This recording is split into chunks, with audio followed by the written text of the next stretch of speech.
Hi friends, நான் உங்கள் தோழி திவ்யா ரமேஷ். இன்னைக்கு என்னோட லஞ்ச் வெண்டைக்காய் காரக்குழம்பு. அது என்னோட ஸ்டைலில் எப்படி செய்யலான்னு பார்க்கலாம் வாங்க. தேவையான பொருட்கள்: வெண்டைக்காய், 2 வெங்காயம், 2 தக்காளி, ஒரு ஒரு பல்லு பூண்டு எடுத்துக்கோங்க. புளியை தண்ணியில் ஊற வச்சு எடுத்துக்கோங்க. நல்லெண்ணெய் எடுத்துக்கோங்க. நல்லெண்ணெய் செஞ்சால் டேஸ்ட் நல்லாயிருக்கும்.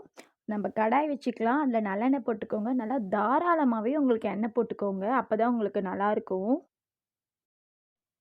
எண்ணெய் சூடானதுக்கு அப்புறமா நம்ம பூண்டு வச்சிருக்கோம் இல்லையா, அந்த பூண்டு போட்டுக்கோங்க. அடுத்ததா நம்ம கட் பண்ணி வச்சிருக்க வெங்காயத்த இதில சேர்த்துக்கோங்க. இப்போ உங்க தேவைக்கேத்த அளவு அதில சால்ட் ஆட் பண்ணிக்கலாம். வெங்காயமும் பூண்டும் ஓரளவுக்கு வதங்கினதுக்கு அப்புறமா நம்ம அதில தக்காளி ஆட் பண்ணிக்கலாம். எல்லாத்தையும் ஒண்ணா சேர்த்து நல்லா வதக்கி விடுங்க. இப்போ நம்ம இதில மஞ்சள்தூள் போட்டுக்கலாம்.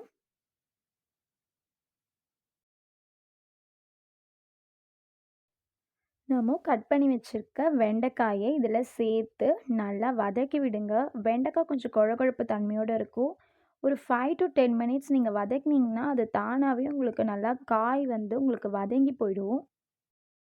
நம்ம ஊற வச்ச புளி தண்ணியில் மிளகாத்தூள் ஆட் பண்ணிக்கலாம். மிளகாத்தூள் நான் 2 ஸ்பூன் போடுறேன்.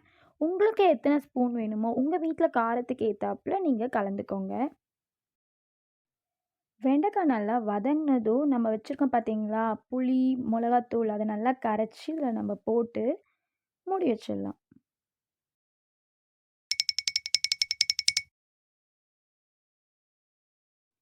இங்கே பாருங்கள் ஃப்ரெண்ட்ஸ், இப்போ இது நல்லா கொதிச்சிட்ருக்கு. இப்போ நம்ம இதை தாளித்து விட்டுடலாம். தாளிக்கிறதுக்கு வடகம், கருவேப்பிலை எடுத்திருக்கேன். ஒரு சின்ன பேன் வச்சுக்கோங்க. அதில் நல்லெண்ணெய் போட்டுட்டு நம்ம வச்சுருக்கோம்ல இந்த வடகம், கருவேப்பிலை போட்டு அதை நம்ம நல்லா கொதித்து பச்சை வாசனை போயிருக்க குழம்புல போட்டுட்டோங்க. ஒரு 5 மினிட்ஸ் மட்டும் அது அப்படியே லோ ஃப்ளேம்லேயே உங்களுக்கு கொதிக்கட்டும். இதோ நம்மளோட சுவையான வெண்டைக்காய் புளிக்குழம்பு ரெடி ஆயிடுச்சு.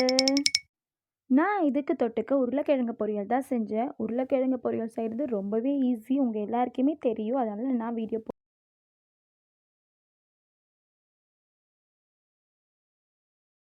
என்னோட ஹஸ்பண்டுக்கு பேக் பண்ணி கொடுத்தேன். நானும் இதை தான் சாப்பிட்டேன் ஃப்ரெண்ட்ஸ்.